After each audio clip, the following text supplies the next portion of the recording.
Let me tell you, the slums of Titan Split are no place for a child. But when your father is a gambling addict, that tends to be where you wind up. Luckily, the city was built so that you could enter the Grand Arena from just about any part of the slums. A clever way to keep the steady supply of fools coming. They'd either come to the arena to gamble away the few copper they managed to scrape together, or they'd come to throw their lives away in the pits for a minuscule shot at glory and riches, all for the entertainment of the elites. It was the carrot they kept dangled over our heads by loudly announcing how much gold the arena champion had earned.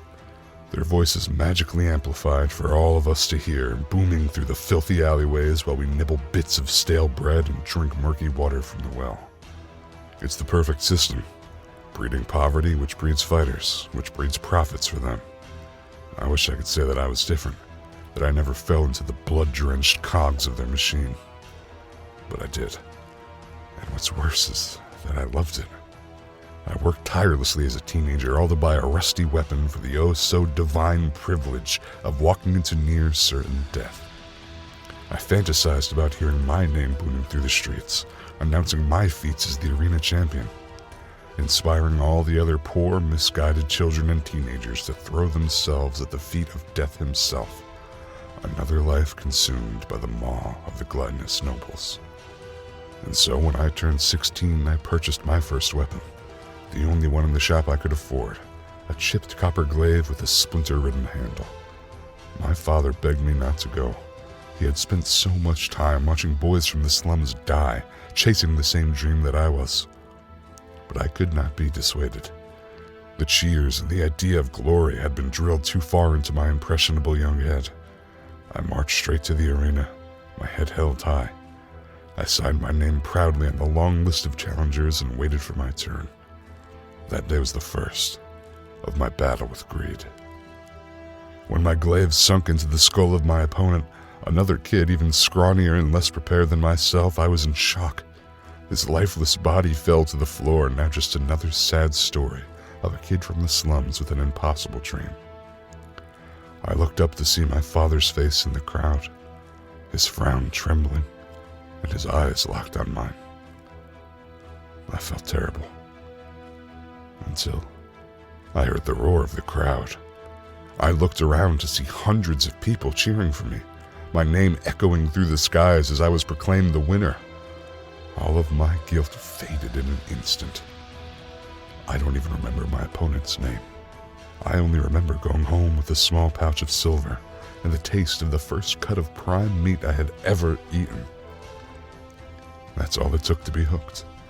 To turn a boy into a proud killer takes 15 silver and a round of applause. For 8 years I fought in the pits, training tirelessly and fighting ruthlessly day after day.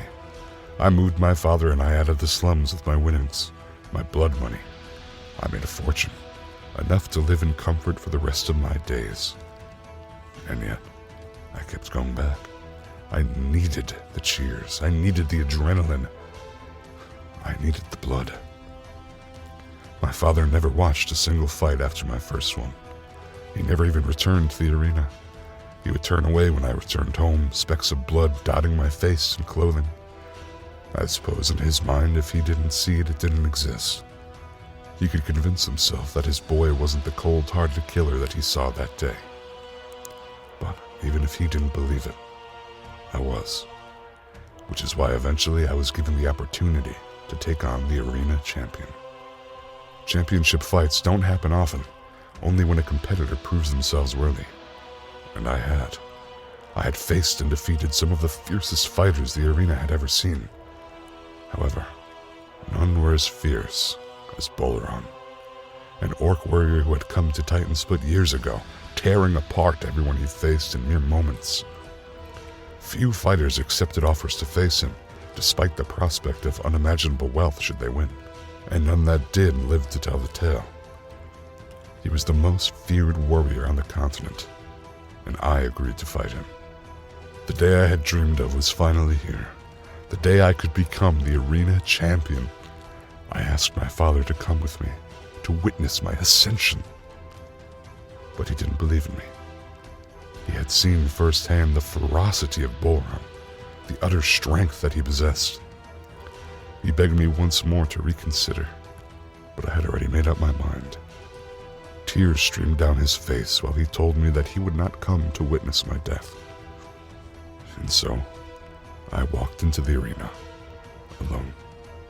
Several minutes later, I was alone once more, staring across the blood-soaked dirt into the eyes of Bolaram. The deafening roar of the crowd joined by my booming heartbeat, a cacophonous melody as he hoisted his axe and ran towards me. A single blow was all it took for me to realize why he was the undefeated champion, and to realize that my father was right.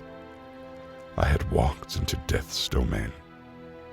He sundered my glaive and pierced my armor, his axe tearing into my shoulder. He laughed as he pulled the blade from my bone and swung once more, a hard, decisive strike. I fell to the ground.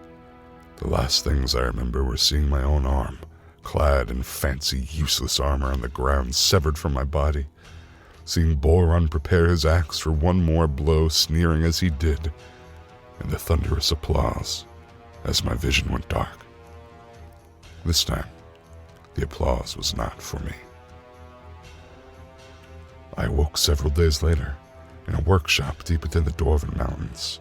I awoke to my father standing above me, tears in his eyes, my hands clasped beneath his. Both hands. I looked down and saw that one of my arms was made of twisted metal and wood, as was my left leg. Bolaram had taken both, his final blow aimed at my leg rather than my neck. See, my father had secretly made a deal with the Arena Commission. He had spent a vast majority of our wealth to bribe them into ensuring I leave the arena alive, and they held up their end of the bargain. They tossed my father and my body out of the arena after my match, alive but hemorrhaging blood. They laughed as my father banged on the arena doors, begging them for help. Fortunately, a dwarven mechanic was passing by and stopped to help my father.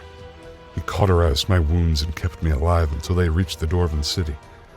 With some of my father's blood pumped into me, I was stabilized. With the remainder of our wealth, my father paid the dwarves to replace my lost limbs with warforged body parts. We thanked the dwarves for saving my life, a debt that my wealth did not fully repay, and returned to the slums. Once again poor, but alive. I have begun learning control over my new limbs, which has proven to be far more complicated than I expected. But once I have mastered it, I vow to bring down the Grand Arena, single-handedly if I must. I will not allow more boys to go down the dark path that I did.